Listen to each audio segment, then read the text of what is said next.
వరంగల్ ఖమ్మం పట్టభద్రుల నియోజకవర్గం నుండి ఎమ్మెల్సీగా ప్రొఫెసర్ కోదండరాం సార్ను గెలిపించాలని ఆయన విజయం కోసం పెద్ద ఎత్తున కార్మిక వర్గం ఈ 3 జిల్లాలలో ఉన్నటువంటి కార్మిక వర్గం ముందంజలో ఉండి సార్ను గెలిపించడం కోసం తీవ్రంగా కృషి చేయాలని ఈ సందర్భంగా విజ్ఞప్తి చేస్తున్నాం.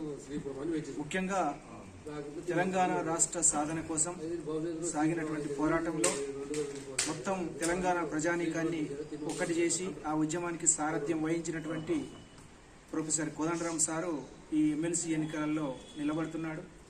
ఇప్పటి వరకు సాగినటువంటి 7 సంవత్సరాల కేసీఆర్ పాలన ఏదైతే ఉందో ఇది మొత్తంగా దొరలకు పెట్టుబడిదారులకు ఉపయోగపడేటువంటి పాలన తప్ప ప్రధానంగా తెలంగాణ రాష్ట్రం ఏర్పడితే నిధులు నియామకాలు నీళ్లు వస్తాయనేటువంటి ఆశతోటి తెలంగాణ సమాజం ఉన్నది. ముఖ్యంగా యువత ఉద్యోగాలు వస్తాయనేటువంటి ఆశతోటి 1000 కళ్ళతో ఎదురు చూస్తున్నటువంటి పరిస్థితిని మొత్తం నీరుగార్చి మొత్తంగా ఈ నిరుద్యోగ సమస్యను ఏమాత్రం పరిష్కరించకుండా అట్లాగే కార్మిక వర్గం కూడా ఈరోజు తెలంగాణ రాష్ట్రంలో పెద్ద ఎత్తున అనేక రంగాలలో పనిచేసినటువంటి కార్మిక వర్గం కూడా కనీస సౌకర్యాలు లేకుండా హక్కులు స్వేచ్ఛ లేకుండా మెరుగైనటువంటి జీవితం లేనటువంటి పరిస్థితులలో కొట్టుమిట్లాడుతున్నటువంటి పరిస్థితి మనం చూస్తున్నాం.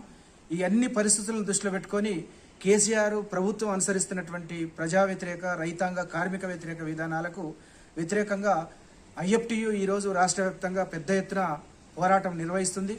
ఆ రకంగా చట్టసభలలో ప్రశ్నించే గొంతు